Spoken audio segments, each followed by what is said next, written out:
বলরাম বাবু, আপনারা গতকাল মার খেয়েছেন, আপনাদের পেটানো হয়েছে, রক্তাক্ত করা হয়েছে, কিন্তু আমার প্রশ্ন, আপনাদের বিরুদ্ধে যাদেরকে ধরে নিয়ে গেছে তাদের বিরুদ্ধে খুনের মামলা দিয়েছে।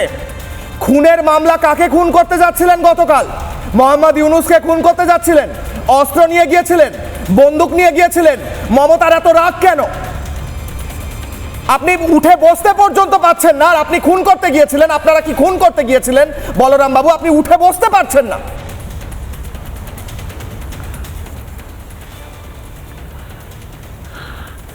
ব্যাপারটা কি আছে, উনি সনাতনীদের ভূত দেখছেন। আসল কথা, জিহাদি মানসিকতার লোক তো উনি, আর সনাতনীদের ভূত দেখছেন।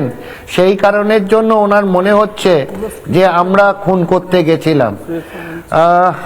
জিহাদি দিদিকে একটা কথা বলি, যে আজকে আমাদের মেরে শুইয়ে দিয়েছেন, নাক ফাটিয়ে দিয়েছেন, সব ঠিক আছে, কিন্তু আপনার শাসন ক্ষমতায় এই যে 350 কাছাকাছি সনাতনীদের হত্যা করেছেন, তার হিসেব আপনাকে দিয়ে যেতে হবে। আপনাকে ছাড়বো না।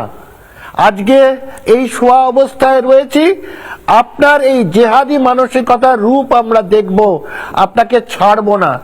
এই 350 মানুষের হত্যার হিসেব আপনাকে দিয়ে যেতে হবে। সেটা আপনি শাসন ক্ষমতায় যাবার আগে হোক, পরে হোক। ঠিক আছে, ঠিক আছে, অপেক্ষা করুন, আমরা আসছি।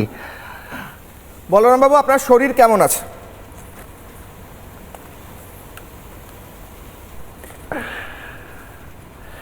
শরীর তো মানে ব্যথা করছে, কিন্তু আজকের ব্যথা তো সেরে যাবে। কিন্তু যে বুকে যে ব্যথাটা নিয়ে রয়েছি, সেই ব্যথা আমার বন্ধুদের আজকে অ্যারেস্ট করে তুলে খুনের মামলা দিয়েছে।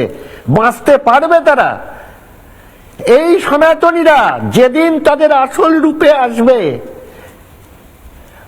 কি বিভৎস রূপ নেবে সেটা আপনারা চিন্তা করতে পারছেন না।